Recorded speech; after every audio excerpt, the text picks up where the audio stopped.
बापू कहाँ जाएंगे।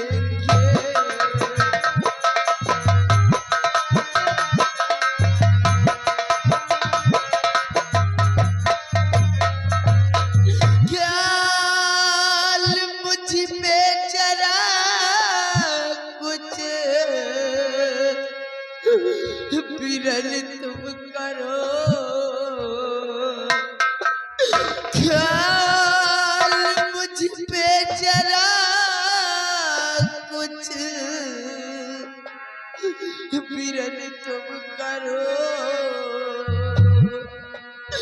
वरना हम सारे रो रो के मर जाएंगे।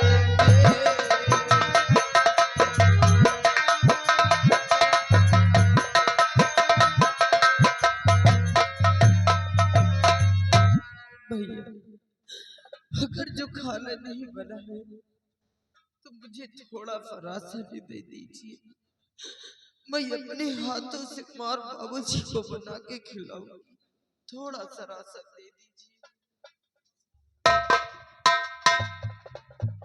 चांदी देखो मैंने कहा कि ना तो भोजन है और ना ही राशन है, तुम यहां से चले जाओ, जाओ।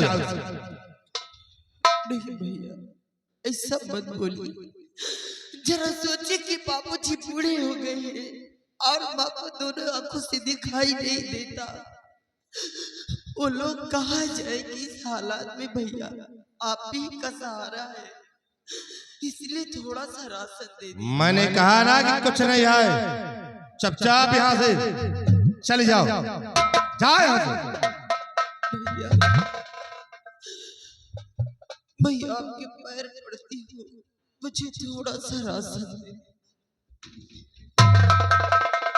जब तेरे भैया बता रहे कि खाना नहीं बना तो कहाँ से खाना ला के दे दे रहे? ना तो खाना मिलेगा ना तो राशन मिलेगा।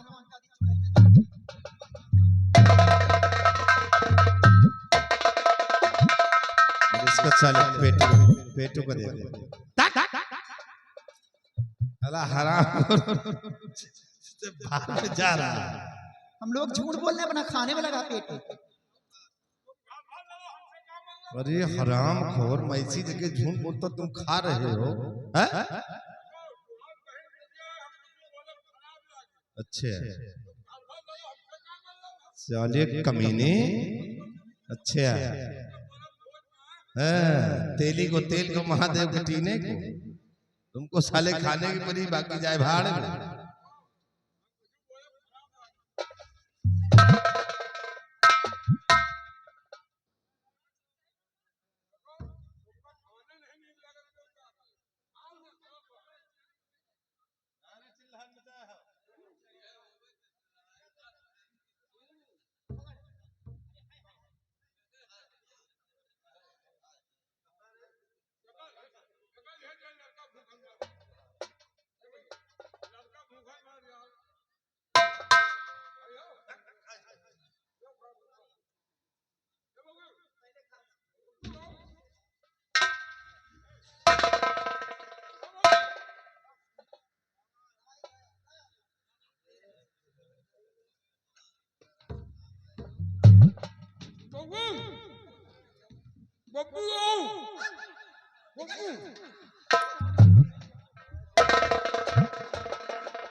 स्वामी जी ये रोटी की थाली कहाँ गायब हो गई?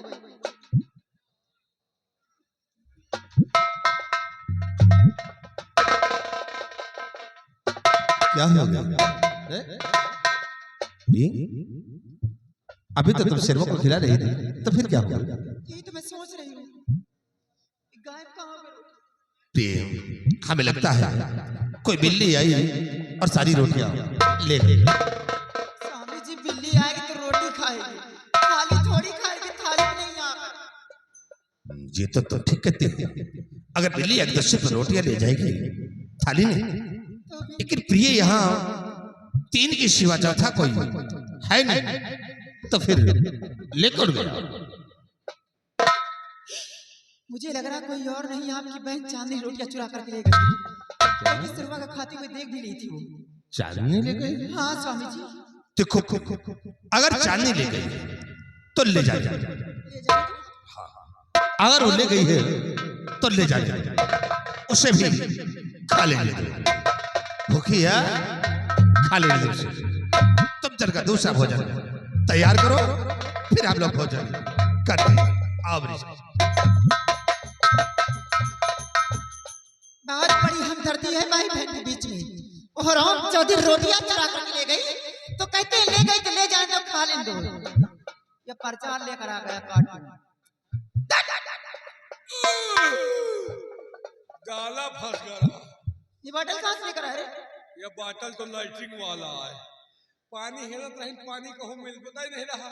एक बहवा लाइटिंग जाता आपका हिला। खाना का हो सारी रोटियां गायब हो गई और मुझे लगता है कि चांदी लेकर गए। यही बात तेरे भैया से बताई, तेरे भैया कहते ले गए तो ले जाए तो खा लें दो से। ये भैया नहीं, भाई बहन का प्यार बोल रहा है। सोचो भौजी सोचो, और तो वही बच्ची के इतनी बड़ी औकात के तोरे सामने से काशी थारी ऐसी रही के यही तरह आदत पड़ी रही। 4 करोड़ के गहना पहनना, तुम्हार गहना गुड़िया चुरा ले जाए। ऐसा होगा नहीं समझ लेता। उस राम चांदी चांदी की इतनी बड़ी औकात, इतनी बड़ी मजाल की चंदा देवी के हाथ की बनाई हुई रोटियां खाएगी, उसके मुंह के अंदर एक निवारा नहीं जाएगा। अगल बगल घूम के देखते रहना, अगर कहीं भी दिखाई देती है तो अगर मुझसे खबर करो, काट डाल हराम चांदी को।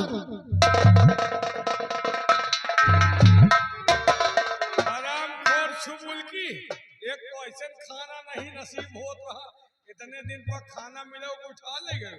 आवत भौजी धैर्य थोड़े नरदी पर ला।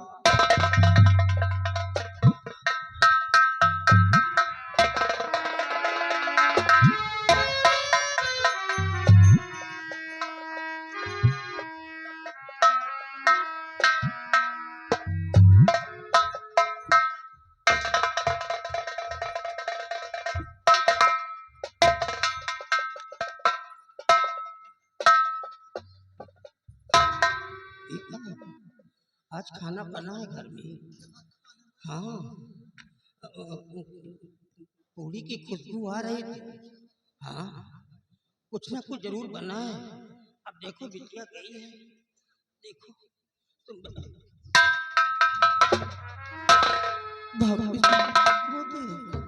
देखिए मैं आपके लिए वो खाना लेके आ गई। मैंने कहा था ना, समर ने दिया है ना। हाँ बाबूजी, अब समर को पता चला है। अब देखना कैसे कोहरा मचता है घर के अंदर। चल मैं आपको चला आइए।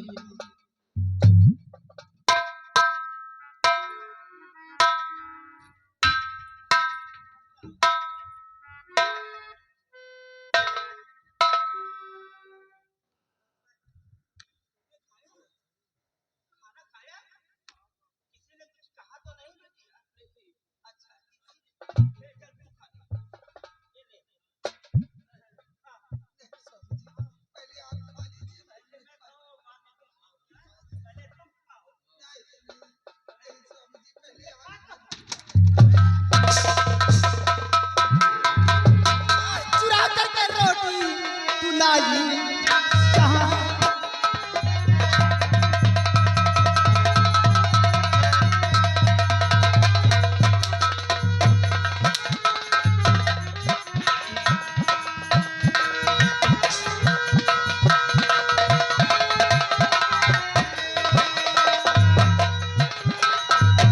चुरा करके रोटी तू लाई यहाँ है, हमारी नहीं तू पराई सुता है।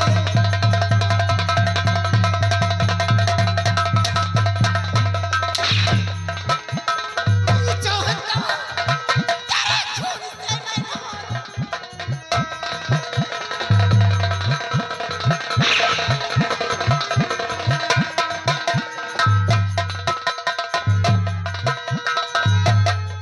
चाहता तेरे खून से मैं नहाऊं।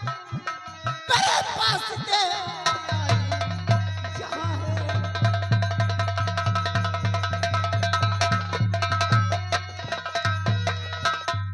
मेरे पुत्र, 2-4 दिन की जो जिंदगी बची, अगर जीना चाहता तो इस कमीने को छोड़ दे।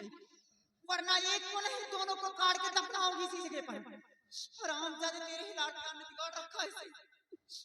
जिंदगी तो हमारी बिटिया है, जब हमारी बिटिया ही जिंदा नहीं रहेगी तो हम जी करके क्या करेंगे? अगर बिटिया को मारना है तो पहले तुझे मेरी लाश से गुजरना होगा। तू पहले मेरे को मार डाल, उसके बाद ही हमारी बिटिया को तू मार सकती है। तो घबरा नहीं, तुम्हारी ये भी मार अरमान डाल पूरा कर देती हूँ। हम हरामजादे। जीते जी अपनी बिटिया को नहीं मारने देंगे।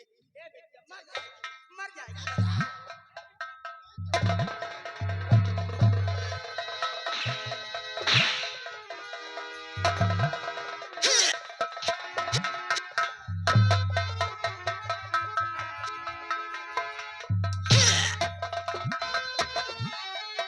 और भाभी जी क्यों इस कदर और करती अत्याचार, और माँ पिता और बहन को और रही बेहूदी।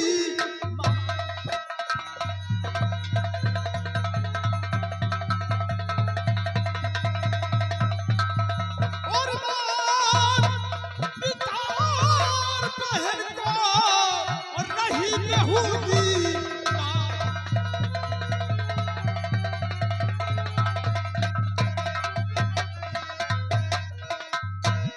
कौन सा गुनाह किया है इन्होंने? कौन ऐसा गुनाह किया, कौन ऐसे खता किया है जो इनके सीने में चक्कर मार रही है? गुनाह जानना चाहते हो? हाँ बात सच बहन से कि रोटियां चुरा करके क्यों लाई बात से। ओह, रोटियां चुराने के लिए इतना इनको पर जुल्म सितम ढा रही है। अरे रोटियां चुरा कर लाई है तो अपने घर से लाई है, किसी गैर के घर से तो नहीं लाई है जो इनके सीने में चक्के मार रही है। रोटियां चुरा करके लाई तो अपने घर से लेकर आई। कमाता कौन है? कौन कमाता है? मेरे पति कमाते तो घर के अंदर रोटियां खाने के लिए मिलती है। और सबसे पहले तो ये बोल रहे मैं मारती तो अपने ससुर जी को मारती हूँ, मारती तो अपने सासू जी को मारती। बीच में बोलने वाला कौन होता है? कौन होता है बीच में बोलने वाला? कौन सा मेरे पति का सगा भाई है तू? ये तो मेरे पति का चाचा लगता, कोई सगा देवर मेरा नहीं है। ऐसा मनहूस औलाद है, जन्म लेते ही अपने माँ बाप को खा बैठा। और आज इन लोगों के बीच में हमदर्दी जताने के लिए आ गया कमीना कोई को। भाभी जी कौन कहता है कि जन्म देते अपने माँ बाप को खा गया? अरे मेरे माता पिता 3 वर्ष बाद मुझे छोड़कर, इस दुनिया को छोड़कर भगवान को प्यारे हो गए, और कहते हो जन्म देते अपने माँ पिता को खा गया? भाभी जी और कहती कि इनके बीच में बोलने वाला मैं कौन होता हूँ? अरे जरा सोचो, दादी माँ अंधी होकर मेरी परवरिश किया, पाल पोस कर मुझे सयाना किया, और दादाजी ने मुझे पढ़ाया लिखाया, अपने बराबरी का बनाया, और बोलते बीच में बोलने वाला कौन होता है? भाभी जी अगर रोटियां तुमको नहीं देना तो मत दो। और हाँ, जो ये हवेली देख रही हो ना, इस हवेली में आधा हिस्सा मेरा भी है, तुम्हारा कुछ नहीं है। और जो 200 बीघे जमीन है उसमें से 100 बीघे जमीन मेरी और 100 बीघे आपकी भी नहीं है। 100 बीघे जमीन दादाजी की है। और अगर इन्हें खाना नहीं देना तो भाभी जी बिल्कुल मत दो इन्हें खाना, मेरा हिस्सा दो, मैं इन्हें खाना खा लूंगा। और आइंदा याद रखना, आज के बाद जिन पर जुल्म सितम ढाई तो एक हाथ उखाड़ा रहा, तुम्हारे दूसरे हाथ पर रख दूंगा। बहुत ऊंचे स्वर में बात करते हो विमल सिंह। हिस्सा देने लेने की बात आ गई हवेली पर। ले लेना, चंदा दे दी। एक बात और समझ लेना, जिस दिन हिस्सा लेने के लिए आना है हवेली पर, जिस दिन हिस्सा लेने के लिए आना है इस हवेली पर, उस दिन साथ में कफन लेकर आना। चंदा देवी गड्ढा तैयार रखेगी हिस्सा देने के लिए। इन लोगों को हिस्सा क्या मिलेगा, इसी वक्त में परेशान होने की जरूरत नहीं है।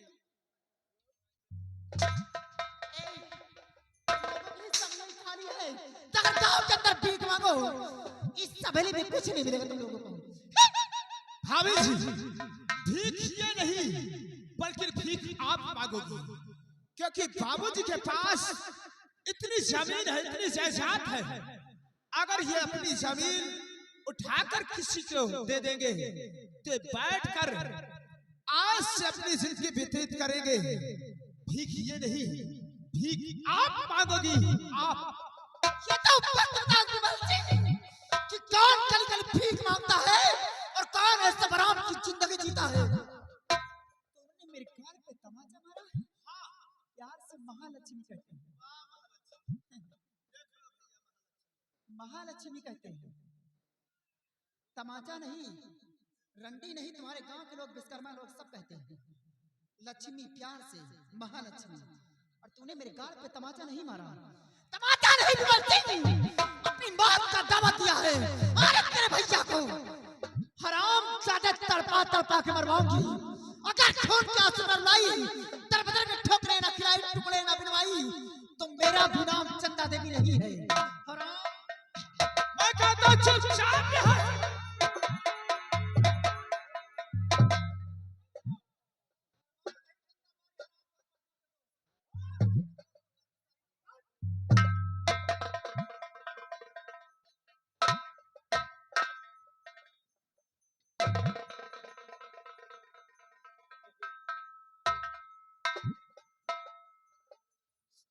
वाह बेटा वाह, जिसको पैदा किया, पाला पोसा, गोद में खिलाया, वो घर से निकाला।